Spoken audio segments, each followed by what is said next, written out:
Hi viewers, welcome to thinkers room.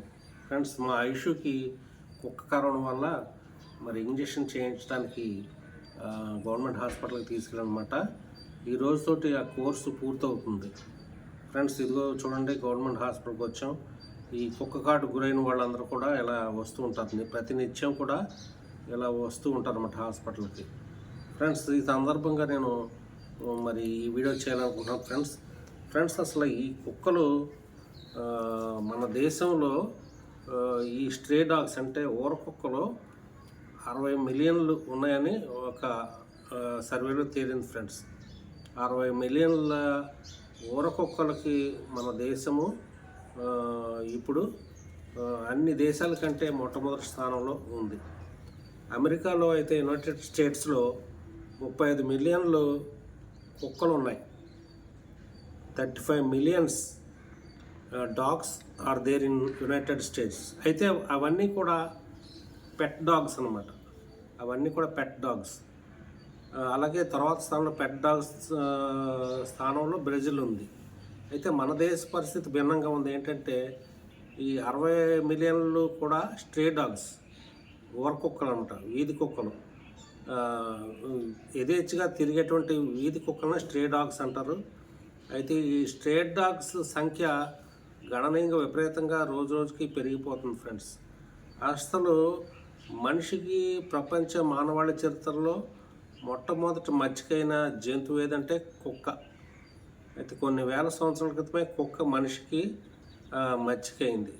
అయితే ఈ సందర్భంగా నేను చెప్పేది ఏంటంటే, ఈ కుక్కలు అనే వాటికి చాలా ప్రాధాన్యత ఇస్తారు మనుషులు. చూడండి, మనము ఒక లోగో చూస్తాం. ఇదివరకు చూసేవాళ్ళం. ఏంటంటే గ్రామ్ ఫోన్ రికార్డ్స్ మీద ఉన్నటువంటి కంపెనీ మీద ఆ లోగో ఉండేది, హెచ్ఎంవి. హెచ్ఎంవి మీద ఒక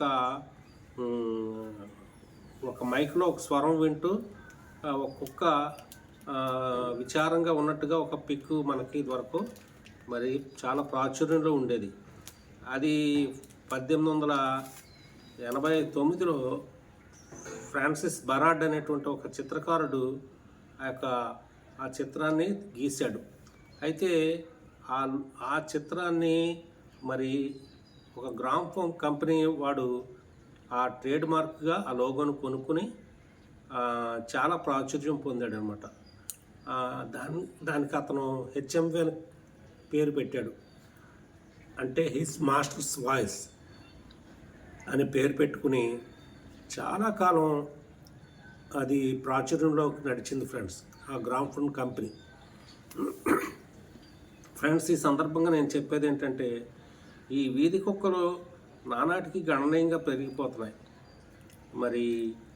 ఈ యథేచ్ఛగా పెరిగేటువంటి ఈ కుక్కల్ని నియంత్రించడానికి జంతు ప్రేమికులు ఒప్పుకోరు. ఫ్రెండ్స్, వారు కేసులు వేస్తూ ఉంటారు. మున్సిపల్ కమిషనర్స్ మీద వాళ్ళు ఇదివరకు కేసులు వేసి కోర్టులో ఈ వీధి కుక్కలను అరికట్టని వాళ్ళు అడ్డుకున్నారు. ఫ్రెండ్స్, కాబట్టి ఇటీవల కాలంలో అంటే ఆగస్టులో 13వ తేదీన ఆగస్టు 2025 13వ తేదీన సుప్రీంకోర్టు జస్టిస్ పార్దివాలా అనేటువంటి ఒక జడ్జి నేతృత్వంలో వీధి కుక్కల మీద ఒక తీర్పు వెలువడింది. ఫ్రెండ్స్, అదేంటంటే ఆయన ఏం తీర్పు ఇచ్చారంటే, ఈ వీధి కుక్కల్ని యథేచ్ఛగా తిరిగేటువంటి స్ట్రే డాగ్స్ని గుర్తించి వాటిని షెల్టర్ హోమ్కి తరలించాలి ఇమీడియట్గా అనేటువంటి తీర్పు ఆయన ఇచ్చారు.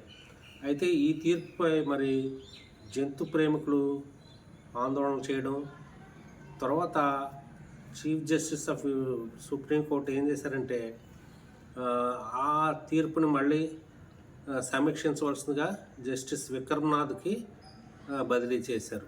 అయితే జస్టిస్ విక్రమ్నాథ్ మళ్ళీ ఆ తీర్పుని సవరించి తీర్పు వెలువరించారు. ఇదేంటంటే, ఏదైతే కరిచే గుణం గలటువంటి కుక్కలు అయితే ఉన్నాయో వాటిని మాత్రమే షెల్టర్ హోమ్కి తరలించాలి అనేటువంటి తీర్పు వెలువరించారన్నమాట. అయితే ఈ కరిచే గుణం గల కుక్కలను ఎలా గుర్తించగలుగుతారు? కాబట్టి ఈ షెల్టర్ హోమ్కి తరలించడం అనేది అది జరగట్లేదు ఫ్రెండ్స్. ఏంటంటే ఆ కుక్కల సమస్య అనేది యథాతథంగా ఉందన్నమాట. యథాతథంగా ఉంది. కాబట్టి ఈ కుక్కలు నానాటికి పెరిగిపోతున్నాయి.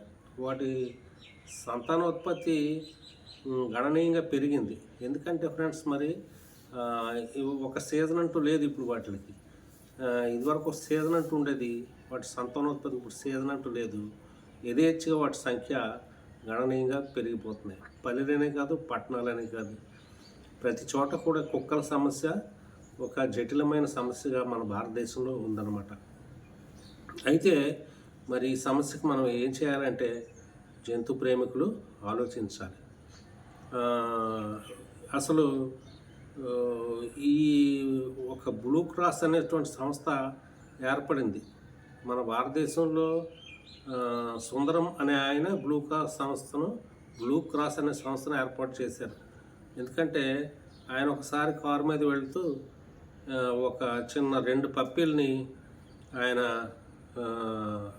అవి ప్రాణాపాయ స్థితిలో ఉంటే వాటిని తీసుకొచ్చి ఏం చేశారంటే వాటిని సంరక్షించి వాటిని కాపాడారు. అప్పటి నుంచి కూడా ఆయన ఈ కుక్కల్ని కుక్కలు ఏవైతే తిరుగుతున్నాయో వాటిని తీసుకొచ్చి ఆయన మరి ఆ జంతు సంరక్షణ చేపట్టారు. ఆయన తర్వాత ఆయన కుమారుడు ఆ పని చేస్తున్నారు. అయితే ఈ బ్లూ క్రాస్ మరి వాటికి కార్యకర్తలు ఉన్నారు, దేశవ్యాప్తంగా ఉన్నారన్నమాట. కాబట్టి నేను చెప్పేది ఏంటంటే మరి ఈ సమస్య పట్ల మరి అందరూ ఆలోచన చేయాలి. ఎందుకంటే పిల్లలు కాదు, పెద్దలు కాదు, వృద్ధులు కాదు, అందరూ ఈ కుక్క బారిన పడుతున్నారు. మరి యాంటీ రేబీస్ ఇంజెక్షన్ కూడా ప్రభుత్వానికి మరి గణనీయంగా ఖర్చు పెరిగిందనమాట.